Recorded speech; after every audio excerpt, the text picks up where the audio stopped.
The knock came just after dusk, low and slow, as if made by someone uncertain he deserved to be heard.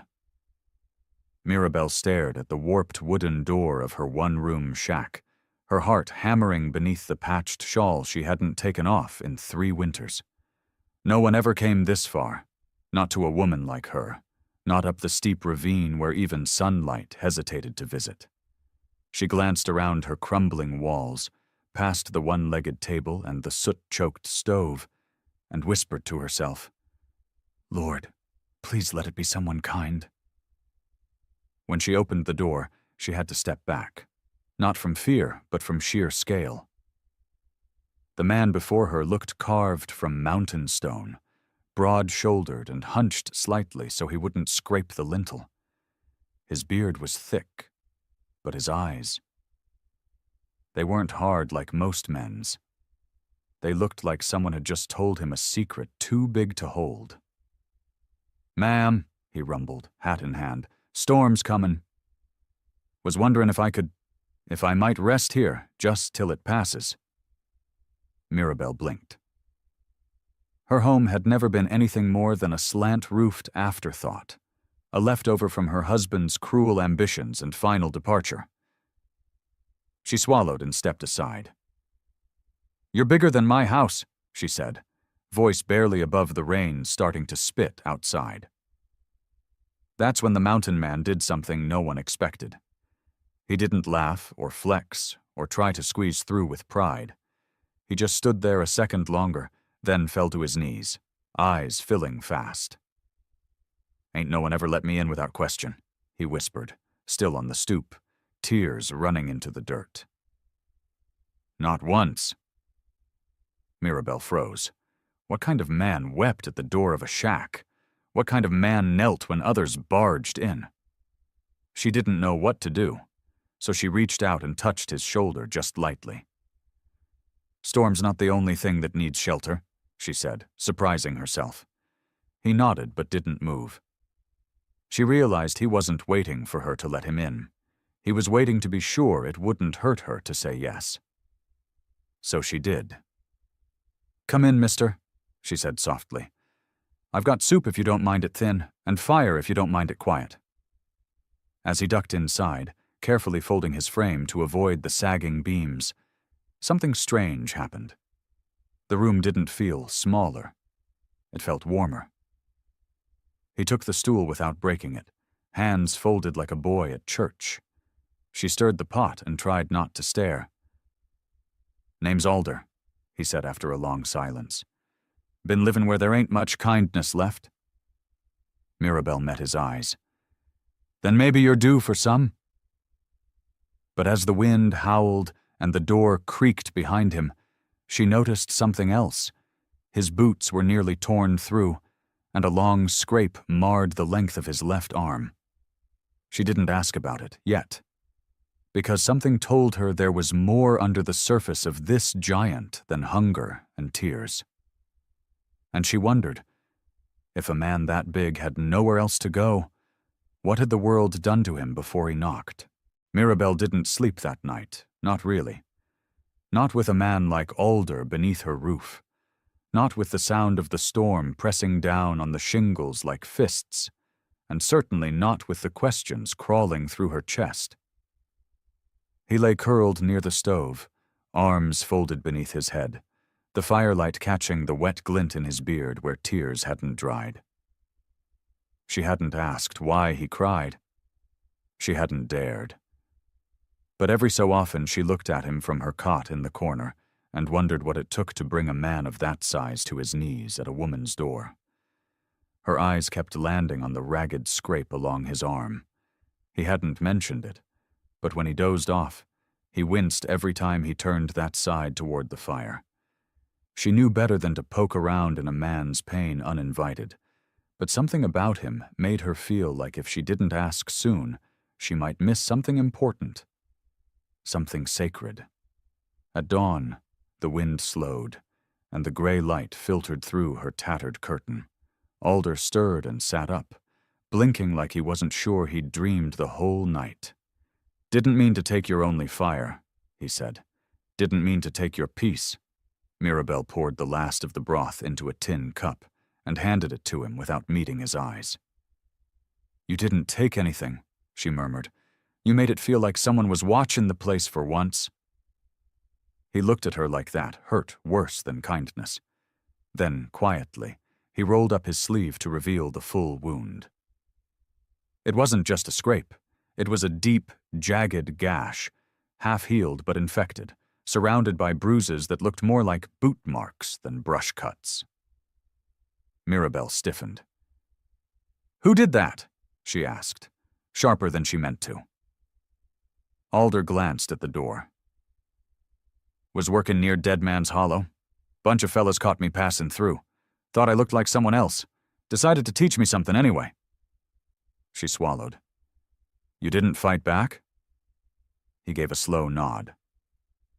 "Not until they started talking about a girl. Some settler's daughter gone missing. Thought maybe I was the one who took her. I ain't touched no one. But they didn't care." His voice cracked like firewood. They just needed someone to blame. Mirabelle's hands trembled as she knelt beside him with a clean cloth and the last of her boiled pine salve. "Well, you found the only soul in these woods who's ever been blamed for breathing too loud," she said, dabbing at the wound. "So maybe you'll stay a bit longer. Heal up proper." He flinched but didn't pull away. "You ain't afraid of me?" She looked him dead in the eyes. "I'm afraid of ghosts. You ain't one." A long silence passed between them, stitched with the soft snap of fire and the echo of rain easing off the roof. Then, quietly, he said, "What happened to your man?" She hesitated. "Mine left me in this shack when I got sick. Said the hills were better company. He ain't wrong." Alder nodded slowly. "Then maybe it's a mercy he's gone." Mirabelle didn't reply. She just pressed the cloth gently against his wound and whispered, "Funny how both our scars come from folks who should have known better." In that moment, something shifted. He wasn't a mountain anymore. He was a mirror. And she wasn't ashamed of her tiny house, not with him in it. That morning, the sun broke through for the first time in days, painting gold across the mossy trees, and Alder stepped outside barefoot, his boots still soaked from the storm. Mirabelle watched him from the crooked porch, arms crossed, unsure if she should feel embarrassed or strangely proud that he was seeing her world without apology. He took a long breath, turned toward her, and said something that made her jaw go slack. "Let me fix it." She blinked. "Fix what?" He pointed at the roof, at the leaning porch rail, at the patch of dirt where the chicken coop used to be. "All of it. The house, the yard, the whole place." Mirabelle let out a single dry laugh. "You want to fix the world's ugliest shack? You serious?" Alder nodded once, calm and steady. "I don't got much else to offer, but I can work, and I'd like to repay you for the fire and the bread and for not looking at me like I'm a thing to fear." She didn't answer right away. Her throat tightened. No man had offered her anything in years, not without a price, not without a look in his eye that made her skin crawl. But Alder's offer had no hunger in it, just stillness, just dignity. "You don't owe me a thing," she said softly. "You bled on my floor. That's payment enough." He gave a small smile. "Let me stay a week, just a week. I'll patch your roof, rehang that door, maybe get that chimney drawing again. Then I'll go. No trouble to you?" Something about his tone unsettled her. Not because it was dangerous, but because it was so gentle it felt like truth. "You're not like other men," she muttered. "I ain't trying to be." That was when she noticed the bundle tied to his back, a rolled canvas, some tools, and a small sack of nails. "You were always planning to fix someone's house?" she asked. "No," he replied. "I was planning to build one. Just didn't know where it'd be." Mirabelle's voice was thin when she said, "This ain't much of a place to settle." Alder looked around. It's got a soul. That's more than I had yesterday." She opened her mouth, then shut it. "Because what do you say to a man who calls your shame sacred?" He didn't ask again. He just started. By noon, he'd swept the porch, pulled out the broken floorboard near the stove, and was whittling a new brace for the leg of her table. She brought him cool water and watched the muscles move beneath his shirt as he worked. "You do this for a livin'?" she asked. "Used to, before I got chased out of town for helping the wrong girl." She paused. "What do you mean?" He stood and looked her square in the face. "Her pa didn't like that I was brown." The silence stretched. Then Mirabelle said, without hesitation, "You can stay longer than a week." He smiled, and for the first time, it looked like something in him loosened. But before she could step back inside, he added something that stopped her mid-step. "Your house ain't ugly, Mirabelle. It's small, but it's kind. And when you told me I was bigger than it, I didn't cry because you were right. I cried because no one's ever let me feel safe in something smaller than me before." That's when she knew. He wasn't just building shelter. He was trying to build belonging. The next day, Mirabelle watched from the kitchen window as Alder hauled a heavy stack of rotted timber from the back wall of the cabin. He worked slow but deliberate, as if each plank were a memory he had to handle gently. Sweat rolled down his neck, soaking the frayed collar of his shirt. But his face was calm, focused. Mirabelle stirred the pot of beans on the stove, her thoughts spiraling like wood smoke.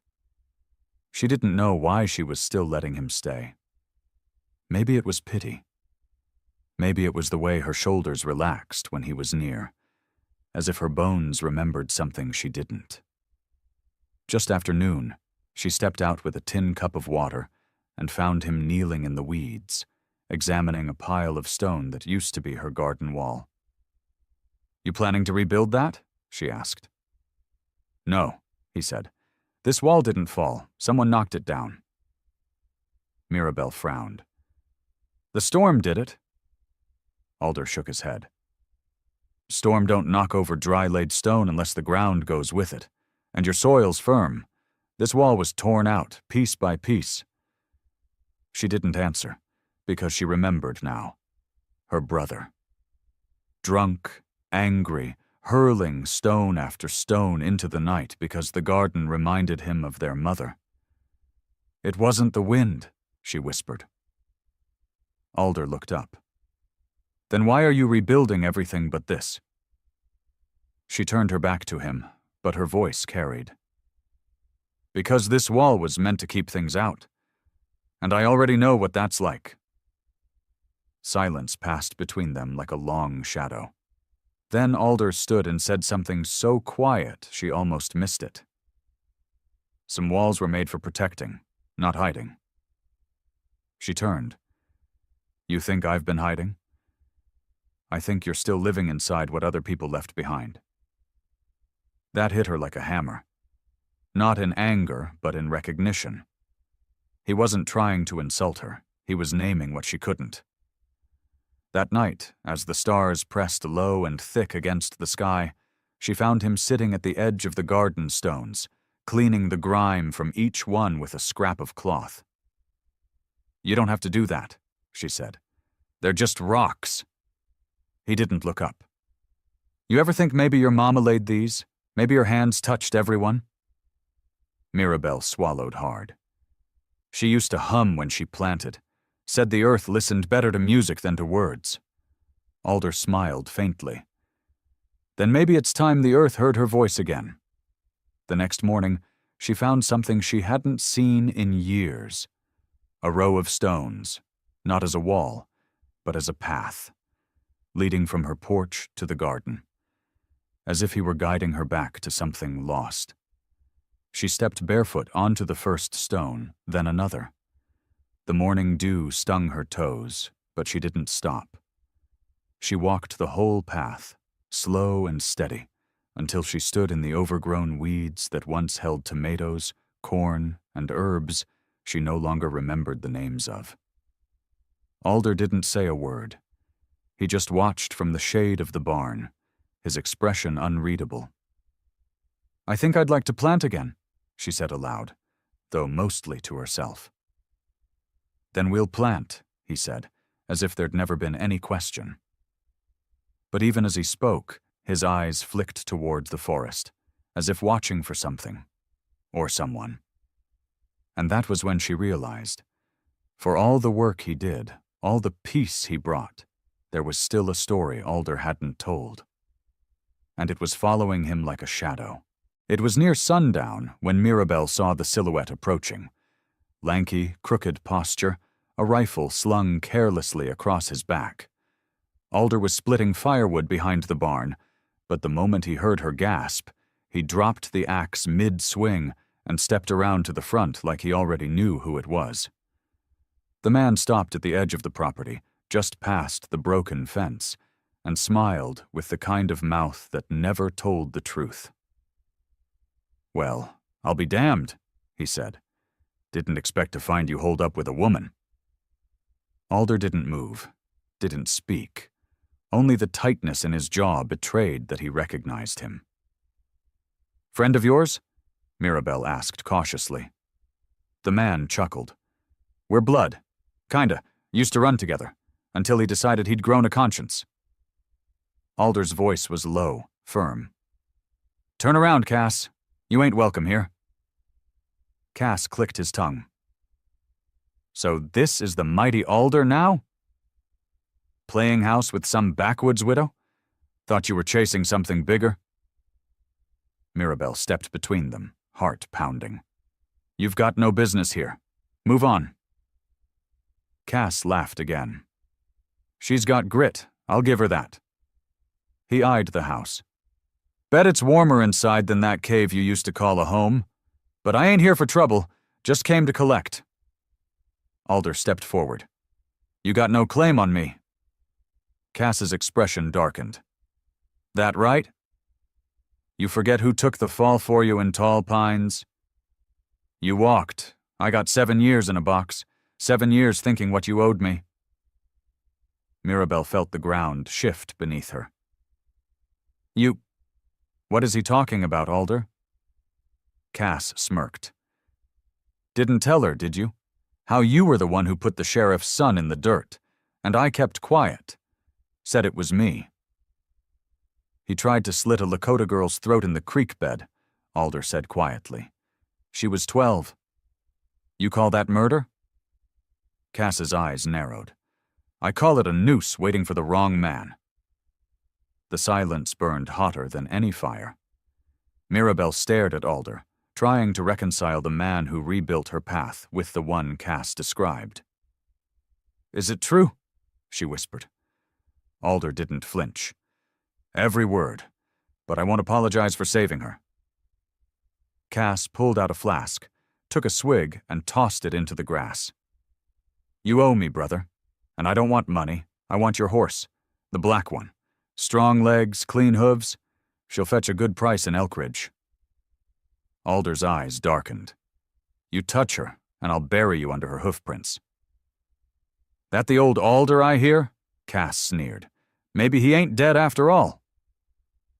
With that, he turned and sauntered back down the road, whistling a hymn that sounded like it came from hell itself. When he disappeared over the rise, Mirabelle looked at Alder. "Why didn't you tell me?" "Because I didn't want to bring his shadow into your light," he said. "You're all that's good around here." She swallowed. "But if he comes back—" "He will," Alder said, "and next time he won't be asking." The peace they'd been building cracked like thin ice beneath a hoof, and somewhere behind Alder's stillness, Mirabelle saw something new in his eyes. Not fear, but a promise of war, if it came to that. Alder didn't sleep that night. He stood by the door like an old statue, rifle across his chest, listening to every wind shift and distant coyote howl. Mirabelle watched him from the table where she sat with her hands folded tight, candlelight turning her knuckles white. The cottage felt different now. less like a sanctuary, more like a target. "He's not done with us," she said softly. Alder nodded. "He never is. Cass only knows how to burn what others build." Outside, the moon had dropped low enough to cast eerie shadows from the pines, and the wind dragged the past back with every breath. When morning broke, Alder saddled his mare but didn't ride. Instead, he led her down to the stone path Mirabelle had built. Each rock a labor of pain turned into purpose. He knelt there, ran his calloused fingers over the stones, and whispered something in a tongue she didn't understand. "What are you saying?" she asked. "Lakota," he said. "A blessing my mother taught me, for strength, for clarity when your enemy wears a familiar face." She knelt beside him. "This place, it was meant to be quiet, safe. We were healing here." Alder met her eyes. "That's why he hates it." A hawk screeched above them, circling once before soaring west, toward Elk Ridge. Alder stood, squinting into the morning light. "Castle trade lies and stir the coals in town. We need to be ready." "Ready for what?" she asked, though she already feared the answer. "Whatever storm he brings back." That afternoon, Alder retrieved something from the woodshed, a wrapped bundle hidden beneath firewood. When he unwrapped it inside, Mirabelle's breath caught. "That's not a tool," she said. "No," he replied. "It's memory wrapped in iron." A long rifle, etched with native symbols and burn marks across its length. She reached for it hesitantly. "You were a warrior once." He didn't answer, just checked the chamber and oiled the bolt. "Still am, if someone threatens what I love." That night, they double-latched every door and lit every lantern, not for comfort, but to see shadows before they became men. Mirabelle slept with the shawl Alder had given her weeks ago, coarse wool with a mountain-stitched hem, while he stood outside under the stars, speaking to them in a language lost to most. Around midnight, a sound cracked through the air like an old bone breaking, a wagon wheel, then another, 2 horses, 3 voices, close. Alder stepped into the clearing with the rifle raised. A figure approached with a torch. Cass, flanked by 2 lean men with pistols and grins too wide. "Didn't want it to come to this," Cass called out, "but you're a hard man to reason with." "Turn around," Alder warned. "You won't like how this ends." Cass smirked. "I never liked how it started." One of the men raised his pistol. Mirabelle, standing behind the cracked door, felt her breath catch. She had no weapon, only her will, and the knowledge that this home had already survived one war. But this time, the war was at her door, and the man who once wept at her kindness now stood like granite, willing to fall if it meant she would rise. The torchlight flickered. The trees waited. And under Mirabelle's stone path, the blood of old wounds warmed once more. The first shot rang out before the threat had a name. Cass's man to the left had cocked his pistol, but Alder was faster. His long rifle cracked like thunder across the clearing, and the man dropped without a sound, his hat spiraling into the pine needles. The second man raised his gun, but his hands trembled. The mountain did that to men, shook the false bravado right out of them. Cass didn't flinch. He stepped forward, torch raised, voice calm. "You just killed my brother." Alder didn't blink. "He died with a gun in his hand. You're walking with fire into a house that healed you once." "She lied to me," Cass growled. "She made me feel small. And then you came, some half-breed with a sad look and arms like oak trunks." Mirabelle stepped out, eyes wide, face pale, but her voice held. "Cass, go home. This place was never yours.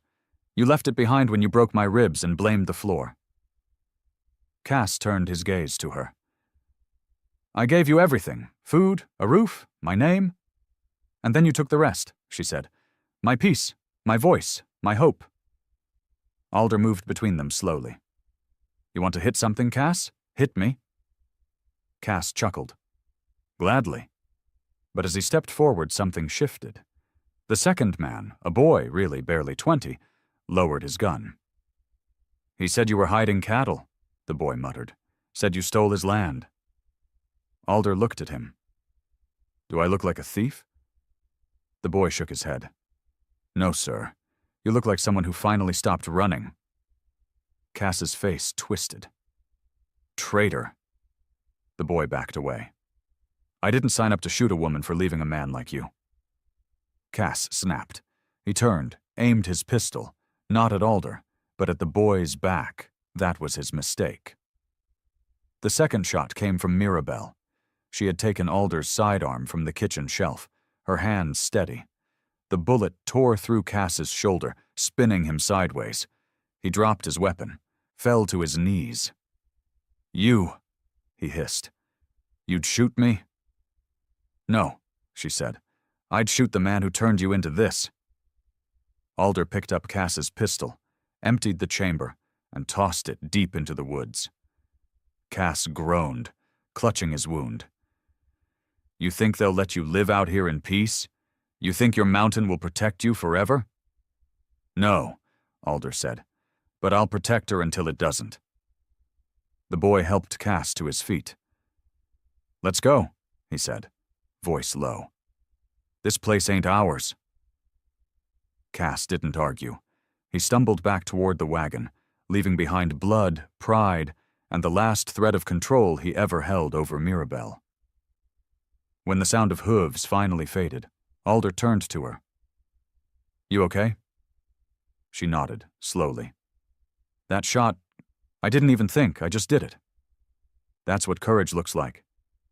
She stared at the gun, then handed it back to him. I hate it. That's what makes you strong. Together they walked the stone path back to the door, side by side, silent. The wind had changed, not gentler, not harsher, just honest. For the first time in years, there was no echo behind their steps, no ghost in the walls. Only breath, heartbeat, and a truth big enough to share. Pain had left its mark, but it hadn't stayed. And neither had the man who tried to own her silence.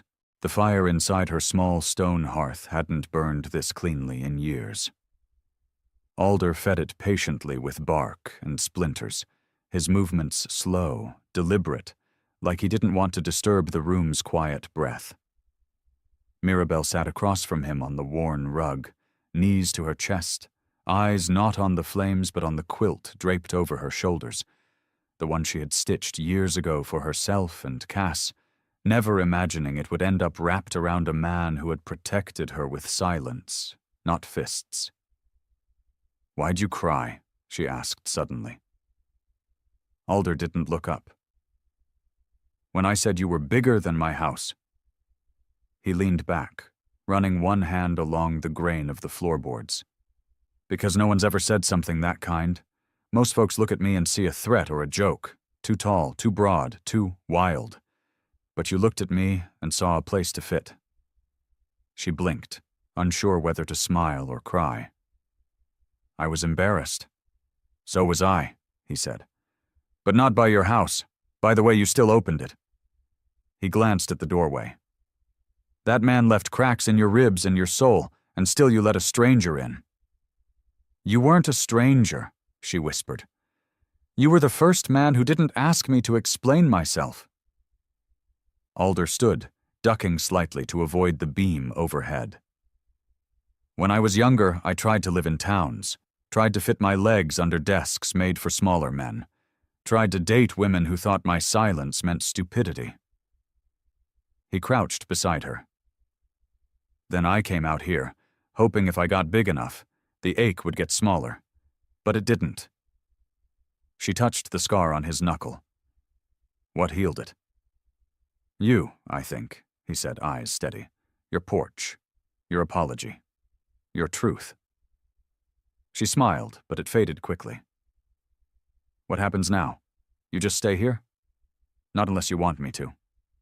She shook her head. Not no, but not yes either. I've been someone's project before. Someone's shame to fix. I can't be that again. Alder's face softened. Then let me be something else. Let me carry wood, fix the fence, sit beside you without filling the room with my needs. You'd really just be here? I've been alone so long, he said. I forgot what it feels like to be useful without taking. They both sat in the warmth for a while. The quilt shifted from her shoulders to both their backs. The fire cracked. A tin cup steamed on the table. Outside, the trees no longer loomed. They stood. Present. Patient. She finally whispered, "Tomorrow I'll go into town. Sell my beets, tell them you're here, let them think what they will." "They'll talk," Alder said. "Let them," she replied. "For once, I'll let the world shrink instead of me." A long silence passed. Not tense, not loaded. Just full. And in that fullness, something unspoken bloomed. Not love, not yet, but the kind of stillness that makes love possible. No more apologies. No more proving.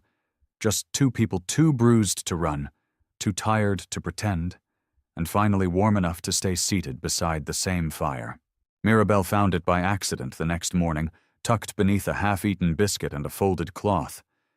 The old woven basket she'd used for beet deliveries hadn't held a secret in years. But there it was. An envelope creased with time, the ink smudged but unmistakably hers. Her hands trembled as she opened it. She hadn't written this. But the handwriting was hers, her own from a time she barely remembered, when she still had hope that letters meant something. "To whoever finds this," it began. "If I've made it to tomorrow, burn this. But if you're reading this and I'm gone, tell Cass I tried." Her breath caught. Cass. Her daughter's name hadn't passed her lips in 2 years, not since the neighbors whispered she was better off without her, not since she'd stopped sending letters that were never answered. "I left because I was scared," the letter continued. "Not of him, of becoming what he said I was. Small, pathetic, worthless. If Cass ever asks, tell her I stayed alive, that I kept the door unlocked, that I never stopped carving her name into the bedpost each night just to feel like I still mattered." Tears stained the paper as Mirabelle dropped it to the floor. Alder, returning from chopping wood, found her sitting in the sunbeam that had crept through the patched roof. He crouched silently, waiting. She didn't speak, just handed him the letter. He read it in full silence, then folded it carefully. "When did you write that?" "Years ago," she said, voice hoarse. "I must have forgotten it was there." "Why'd you keep it?" "Because I didn't believe it," she whispered. "Not until now." "Believe what?" he asked. "That I wasn't what he said I was." Alder sat beside her, their knees touching. "What changed?" "You," she admitted. "Not because you saved me, because you didn't try to." He leaned his head against the beam. "I was scared last night," he said. "Not of you, of wanting this too badly, of saying something wrong and making you disappear." "I almost did," she said. "Disappeared." He nodded. "I know." Outside, the wind carried the sound of distant hooves. A wagon rattled on the horizon. Mirabelle didn't look up. "I think she's alive," she said. "Cass?" "I've felt it in my bones for years, but I thought maybe she'd be better if I didn't come looking." "And now?" Alder asked. "Now I want her to know I'm still here." He looked at the basket. "Then write a new letter. This time, let her know she's not coming back to the same woman." She smiled. "She's coming back to a patched roof, a washed floor, and a mountain of a man who cries when someone sees his heart." "And a mother who finally sees her own," he said. She stood slowly, bones creaking but chest lighter. She lit a candle, pulled out a clean sheet, and began to write. This one didn't begin with sorrow. It began with a welcome. "Dear Cass," she wrote, "if you ever come back, there'll be a chair by the fire, a quilt with your name sewn into it, and a man here who understands how much silence can mean." She paused, looked at Alder, and added, "And I've finally forgiven myself for the things I didn't say. I hope someday you will too." The storm came without warning, a rolling wall of darkness that swallowed the sun and dropped the sky onto Mirabelle's homestead like a curse. Years ago, it would have meant disaster. The roof had always been a patchwork of sorrow and guesswork, a metaphor for everything she couldn't hold together. But that night, as thunder cracked and the wind howled like ghosts pounding on her door, something strange happened. Nothing leaked, not a single drop landed on the kitchen floor. The chimney stayed firm. The walls didn't rattle. She sat in her wooden chair by the fire, blanket over her knees, and just listened. Alder sat on the floor beside her, his shoulder pressed against her leg, carving something quietly with a blade and a pine block. It had become their ritual now, these quiet moments, the space between confessions, where the pain stopped echoing and started dissolving. Mirabelle could hardly believe how a silence like this once terrified her. Now it made her feel whole. "You ever been in a house during a storm that didn't leak?" she asked, half laughing. Alder looked up at the ceiling, where raindrops traced invisible lines but never broke through.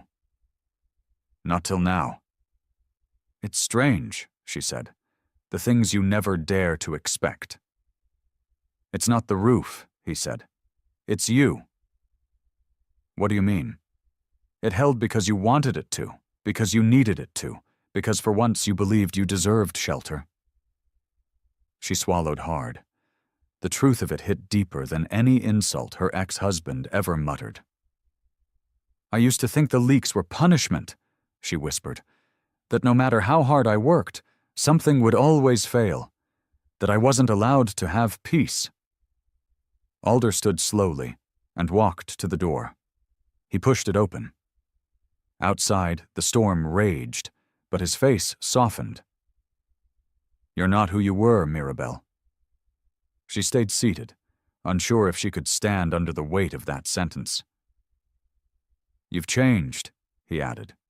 "You don't walk like you're apologizing anymore." "That's because you don't look at me like I'm broken." "That's because you're not." The wind whistled through the trees. Mirabelle stood, finally, and walked to him. She took his hand. "There's something I haven't told you," she said. "Back when I was with him, he made me believe no one would ever stay in this house willingly, that if anyone came by, it'd only be to take something." "I didn't come to take anything," Alder said. "I know." "Then why are you crying?" he asked, voice gentle. She didn't realize the tears had started. "Because this storm is the first one I've ever watched from inside, without flinching." They stood like that for a long time, hand in hand, framed by a doorway that used to welcome no one. Outside, lightning split the sky, revealing their reflections in the window. Two figures weathered by different tragedies, stitched together by something no one else would understand. "Do you think she'll come?" Mirabelle asked. "Cass?" Alder nodded. "I think she'll feel the shift, even from far away. I want her to know that this house isn't cursed anymore." "Then keep the door open," he said. "Let the rain clean the steps. Let the wind carry your name." Mirabelle turned back inside, grabbed the fire poker, and lifted it to the beam above the hearth. She carved one word into the wood. Home. "I'm not afraid of the leaks anymore," she said, "because this place was never broken. I was just waiting for someone who saw more than rot and ruin." "And now?" Alder asked. "Now I see a roof that held, a fire that stayed lit, and a man who didn't run when he heard the storm coming." It was early morning when Mirabelle saw her. no more than a silhouette at first, moving slowly along the muddy ridge where the path twisted like a scar through the trees. The mist hadn't lifted yet, and the sky was a soft gray, like someone had scraped the stars off with a blunt knife. Mirabelle stood on the porch, holding her breath. She knew it was Cass. She could feel it in her bones, in the quiet ache behind her ribs. Alder came up behind her silently, his hand settling on the small of her back. "She's limping," he said, squinting. "Left leg. Old injury?" "She fell off the porch when she was 10, Mirabelle whispered. "I told her the nails were sticking up, but she wouldn't listen." "She looks strong." "She was always stronger than me." They waited in silence as the figure approached, the shape resolving with each slow step. A young woman with a knapsack, her hair tangled, dress soaked at the hem, boots caked in red dirt. But her eyes, when they met Mirabelle's, had that same defiant light she'd had as a child. "Mama," Cass said, her voice low and rusty from travel. "It's not leaking," Mirabelle said, her voice cracking, stepping off the porch. "The roof. It's holding." Cass blinked, confused, then looked up. "You fixed it?" "Number he did." She gestured back toward Alder, who offered a respectful nod. "But I patched it. I kept it dry because I knew you might come." Cass dropped her bag and just stood there, staring. "I didn't think you'd want to see me." "Why?" "Because I didn't believe in this place. I didn't believe in you." Mirabelle stepped closer, took her daughter's hands. "You were right not to. It wasn't a home then, not for either of us." "And now?" "Now it's a roof that doesn't leak, a floor that doesn't give out, a kitchen with a fire that doesn't die." Cass looked over her shoulder at the door. "Is that all?" "No," Mirabelle said, tears filling her eyes. "There's a man who cries when I talk about my shame, and a porch that's waiting for your footsteps." Cass swallowed, hard. "I have nowhere else to go." "Then it's a good thing you were always meant to come back." They embraced, a long, trembling thing that spanned years of silence and regret. Alder stepped back, giving them space, his eyes damp but proud. Cass looked up at him over her mother's shoulder. "Are you?" "A guest," he said. "A roof fixer, a woodcutter, and sometimes a man who forgets how to speak when the world shows him grace. You're the one who made her brave." "She already was. I just stayed long enough to prove her roof wasn't the only thing that could hold."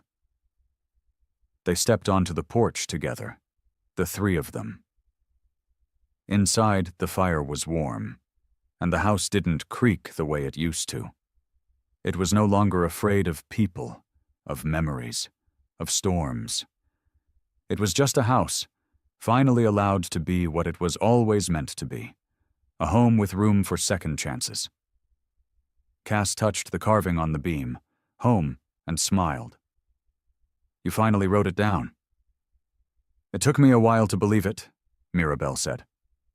"But now?" Cass asked. "Now," Mirabelle said, looking at Alder. "It's the only word that fits." And in that quiet moment, as the mist gave way to morning light, the three of them stood together not as strangers, not as broken things, but as something whole, born not of perfection, but of love earned the long way round. The wind that once howled through the eaves now whispered, as if careful not to disturb the hush that had settled inside the little house. Alder sat at the table, carving a small figurine out of pine. His hands moved with the slow grace of someone who knew how to stay, who had learned the art of quiet presence. Mirabelle stood near the stove, stirring a pot of soup that smelled like roots and rosemary, while Cass swept the floor with rhythmic strokes, her eyes occasionally drifting to the window. "You know," she said softly, "I thought this place would collapse if I ever stepped back inside." Mirabelle smiled without turning. It nearly did. But someone braced it just long enough for me to remember what it meant to stand. Alder looked up, locking eyes with Cass. And now it feels like it's been waiting. It has, Mirabelle whispered. Just like I did. A knock came on the door, gentle, unsure. Cass opened it, revealing a neighbor boy no older than 10, holding a sack of kindling. "Mama said you might need firewood," he said. "Said you might have guests again, now that the roof don't leak." Cass crouched to his height, took the sack. "Thank you. It's warm now, but it's always good to be ready." The boy grinned. "Mama said you was dead." "I felt like it," she said. "But I'm not anymore." He nodded solemnly and turned to go, then paused. "Is he the mountain man folks whisper about?" Cass looked at Alder, who only smiled. "He's a friend," she said. "He fixes what others leave broken."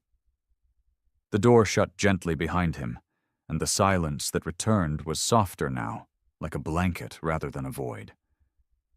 Cass moved toward the beam near the fireplace, where Mirabelle had once carved the word, home. Slowly, she pulled a knife from her pocket, an old one, dulled at the edges. "May I?" she asked. "Always." Beneath home, she scratched the letters one by one. H-E-L-D. Alder crossed the room without a word, took her hand, and traced the letters with his fingers. "A house doesn't become a home when the roof is fixed," he said.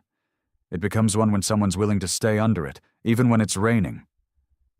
"And when someone chooses to return," Mirabelle added. They sat together by the fire that night, the three of them, passing warm bread and soup between them. There were no grand speeches, no promises spoken aloud, but the silence was thick with meaning. When Alder rose to fetch another log for the fire, Cass caught his sleeve. "You never told me why you cried that night." He paused. "Because it wasn't your house that was small. It was the world that had taught you to apologize for it. And when you opened the door anyway, I didn't know how to carry that kind of grace. So it crushed me, in the best way." She let go of his sleeve. "It didn't crush me. It built me."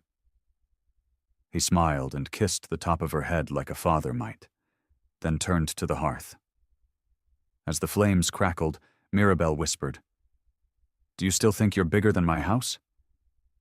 Cass looked around. The table, the warmth, the carved beam, the man who had stayed, and the mother who had waited. "No," she said, "but I think this house is finally big enough for all of me." And outside, in the quiet of the hills, the wind passed gently over the roof, no longer searching for cracks or places to weep through. The house held. Because she did. Because they all did. Please like, share, and subscribe to support more true-hearted stories on Stories Left Behind. If a broken house held your whole story, would you have let someone in? Tell us in the comments. Hi, my name is Robert Bowen, the owner and manager of Rugged Heart Man. After watching the video, "You're bigger than my house," she said, "but the mountain man just cried," I'd really like to know what you think. How did this story make you feel? Sometimes the strongest people carry the quietest emotions, and this story is a reminder that kindness and understanding can mean more than appearances or first impressions. We all have moments that reveal what's truly in our hearts, often when we least expect them. Have you ever misjudged someone before getting to know their story? And what part of this video stayed with you the most? Maybe this week, take a moment to look beyond the surface and give someone the benefit of the doubt. You never know what they may be carrying. If this story meant something to you, I'd love to hear your thoughts in the comments. And if you enjoy stories like this, feel free to like the video and subscribe to Rugged Heart Man so we can share more meaningful moments together.